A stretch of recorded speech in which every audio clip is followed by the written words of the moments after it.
ជំរាបសួរក៏ដូចជាសួស្តីបងប្អូនទាំងអស់គ្នាថ្ងៃនេះនាងខ្ញុំបានគ្រឿងក្នុងមាន់មកឆាប្រៃផ្អែមសម្រាប់មុខម្ហូបនេះដែរយើងអាចយកវាទៅញ៉ាំជាមួយបាយឬក៏យកទៅធ្វើជាគ្រឿងក្លែមបងប្អូនកាន់តែអែមឥឡូវនាងខ្ញុំមកប្រាប់ពីវិធីឆាប្រៃផ្អែមឲ្យមានរសជាតិឆ្ងាញ់ហើយកុំឲ្យមានធុំក្លិនឆ្អាបបងប្អូនតោះយើងទៅមើលគ្រឿងផ្សំនិងវិធីធ្វើទាំងអស់គ្នាដំបូងនាងខ្ញុំមានគល់ស្លឹកគ្រៃហាន់ហើយនិងស្លឹកក្រូចសើចម្ទេសរំដេងខ្ទឹមសខ្ទឹមក្រហមនិងស្លឹកម្រះព្រៅសម្រាប់ម្ទេសនាងខ្ញុំដាក់ចំនួន5ផ្លែពីព្រោះនាងខ្ញុំអត់សូវចូលចិត្តហឹរបើសិនជាបងប្អូនចូលចិត្តហឹរខ្លាំងបងប្អូនដាក់តាមចំណូលចិត្តរបស់បងប្អូនទៅសម្រាប់គ្រឿងក្នុងមាន់វិញបងប្អូននាងខ្ញុំយកវាទៅហាន់បន្ទាប់ពីហាន់ហើយយើងយកវាទៅច្របាច់អំបិលយើងច្របាច់ហើយយើងលាងវាជាច្រើនទឹកដើម្បីសាច់យើងកុំឲ្យមានធុំក្លិនឆ្អាបបើសិនជាយើងលាងឲ្យស្អាតសាច់យើងធុំក្លិនឆ្អាបហើយយើងយកទៅឆាទៅវាអាចនឹងឆ្អាបហើយរសជាតិក៏អត់សូវឆ្ងាញ់ដែរអញ្ចឹងយើងលាងឲ្យស្អាតបន្ទាប់ពីលាងទឹកស្អាតហើយនាងខ្ញុំចាប់ផ្ដើមយកវាទៅរំងាស់បងប្អូននាងខ្ញុំរំងាស់វាឲ្យដាច់ទឹកប្រៃសិនចាំយើងយកមកឆាតែបងប្អូនខ្លះគាត់យកទៅស្រុះទឹកក្តៅបងប្អូនតែចំណែកខ្ញុំយកវាទៅរំងាស់ឲ្យដាច់ទឹកប្រៃពីព្រោះនាងខ្ញុំចង់បានរាងក្រៀមដែរបងប្អូនអញ្ចឹងខ្ញុំយកវាទៅរំងាស់រាងយូរបន្តិចតែរំងាស់យើងកុំបើកភ្លើងខ្លាំងពេកបងប្អូនបើកភ្លើងតិចមកដើម្បីសាច់យើងឲ្យវារីងស្ងួតល្អអញ្ចឹងបងប្អូនបើកភ្លើងតិចហើយយើងចាប់ផ្ដើមដាក់គល់ស្លឹកគ្រៃបន្តិចមករំដេងបន្តិចមកឲ្យវាកាត់ក្លិនឆ្អាបបងប្អូនឥឡូវសាច់យើងបានស្ងួតទឹកប្រៃបណ្ដើហើយបងប្អូនបន្ទាប់ពីយើងធ្វើការរំងាស់រាងយូរដែរខ្ញុំចូលចិត្តរាងក្រៀមបងប្អូនអញ្ចឹងខ្ញុំទុកវារាងក្រៀមតិចបន្ទាប់មកយើងចាប់ផ្ដើមដួសដាក់ចានទុកវាមួយឡែកសិនណាបងប្អូនបន្ទាប់ពីយើងដួសដាក់ចានទុកវាមួយឡែកសិនហើយយើងចាប់ផ្ដើមទៅឆាគ្រឿងបងប្អូនយកវាទៅឆាជាមួយគ្រឿងនៅក្នុងវីដេអូនេះបើសិនជាបងប្អូនចង់ចេះមុខម្ហូបអីផ្សេងបងប្អូនអាចខមមិននៅខាងក្រោមវីដេអូនាងខ្ញុំបាននាងខ្ញុំនឹងចែករំលែកឲ្យបងប្អូនបានដឹងបើសិនជាបងប្អូនមានចម្ងល់អាចខមមិនសួរបាននាងខ្ញុំនឹងព្យាយាមតបឆ្លើយបងប្អូនឥឡូវដល់មុខម្ហូបយើងវិញដំបូងនាងខ្ញុំដាក់ខ្ទះបងប្អូនដាក់ខ្ទះវាឲ្យរាងក្តៅបន្តិចមកបន្ទាប់មកយើងចាប់ផ្ដើមចាក់ប្រេងឆាចូលឲ្យរាងយូរបន្តិចឲ្យក្តៅបងប្អូនរួចហើយសឹមយើងដាក់ខ្ទឹមបំពងដាក់ខ្ទឹមក្រហមរួចហើយកូរវាឲ្យឡើងក្រហមមកបងប្អូនយើងកូរវាឲ្យឡើងក្រហមឲ្យមានក្លិនឈ្ងុយមករួចហើយសឹមយើងដាក់ម្ទេសឆ្អើរចូលកូរឲ្យឡើងក្រហមដូចក្នុងរូបនឹងមកបងប្អូនបន្ទាប់មកយើងថែមស្ករក្រហមមកបងប្អូនដាក់ស្ករក្រហមនឹងដើម្បីឲ្យម្ទេសយើងពណ៌កាន់តែក្រហមពេលដែលគ្រឿងយើងកូរជាមួយស្ករក្រហមឡើងរាងក្រហមបន្តិចមករួចហើយសឹមយើងដាក់គ្រឿងចូលបងប្អូនគ្រឿងមានរំដេងស្លឹកក្រូចសើចខ្ទឹមសហ្នឹង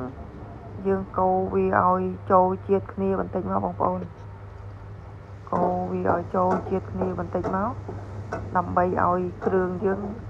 កាន់តែមានក្លិនឈ្ងុយបងប្អូនសម្រាប់គល់ស្លឹកគ្រៃវិញនាងខ្ញុំអត់ទាន់ដែរបងប្អូននាងខ្ញុំចាំដាក់ពេលម្ហូបយើងជិតឆ្អិនពីព្រោះខ្ញុំយកគល់ស្លឹកគ្រៃនឹងធ្វើបន្លែគ្រឿងយើងមានក្លិនឈ្ងុយហើយរួចហើយខ្ញុំដាក់គ្រឿងក្នុងមាន់ចូលបន្ទាប់មកយើងឆាវាចូលឲ្យចូលជាតិគ្នាបងប្អូនឆាវាត្រឡប់ទៅត្រឡប់មកឲ្យចូលជាតិគ្នារួចហើយយើងរងាស់វាទុកមួយសន្ទុះសិនបងប្អូនចាំយើងថែមគ្រឿងឆាគ្រឿងនេះដែរបើសិនជាបងប្អូនមិនចង់ឲ្យក្រៀមខ្លាំងបងប្អូនមករងាស់បានតែប៉ុណ្្នឹងទៅបងប្អូនអាចដាក់គ្រឿងចូលបានតែចំណែកខ្ញុំចង់បានរាងក្រៀមជាងនេះរាងក្រៀមបន្តិចបានខ្ញុំដាក់គ្រឿងចូលតែបើសម្រាប់បងប្អូនមិនសូវចង់បានក្រៀមពេកបងប្អូនតាឆាតែប៉ុណ្្នឹងទៅបងប្អូនចាប់ដើមដាក់ស្ ស្កប៊ីចេងអំបិលទឹកត្រីរ៉ូឌីទៅតមកយើងដាក់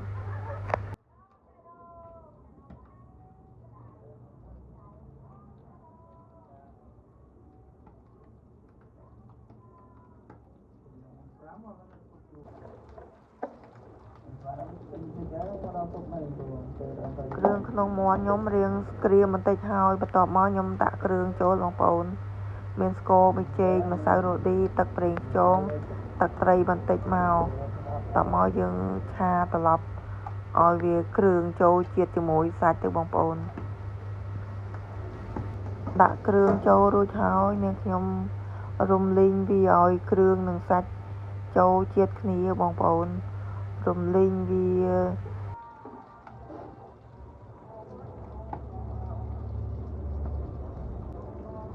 គ្រឿងក្នុងយើងរំលីងចូលជាតិជាមួយគ្រឿងអស់ហើយបន្ទាប់មកខ្ញុំចាក់គល់ស្លឹកគ្រៃដែលហាន់ហើយបងប្អូនគល់ស្លឹកគ្រៃដែលហាន់ហើយសម្រាប់គល់ស្លឹកគ្រៃនេះខ្ញុំហាន់ជាបន្ទះរាងវែងបងប្អូនយើងឆាវាឲ្យវាចូលសព្វគ្រឿងបងប្អូន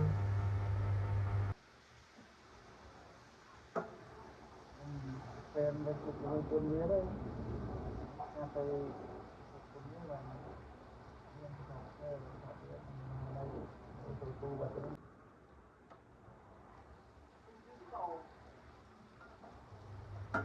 ឆាគល់ស្លឹកគ្រៃជាមួយសាច់ឲ្យចូលជាតិគ្នាហើយនាងខ្ញុំចាប់ផ្ដើមដាក់ស្លឹកម្រះព្រៅចូលបងប្អូនស្លឹកម្រះព្រៅនេះសម្រាប់ធ្វើបន្លែបើសិនជាបងប្អូនចង់ដាក់សម្រាប់ស្លឹកម្រះព្រៅនេះដែរបងប្អូនដាក់តាមចំណូលចិត្តទៅបងប្អូន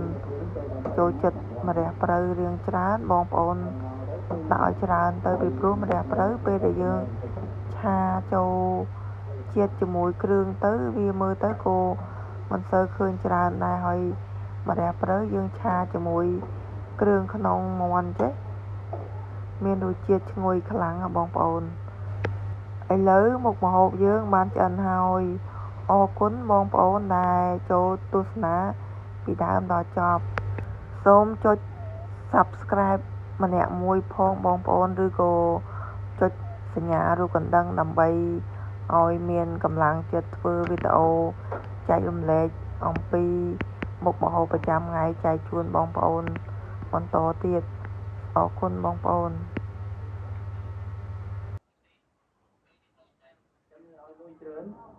ចិនមកក្នុងវ៉ាលីច្រើន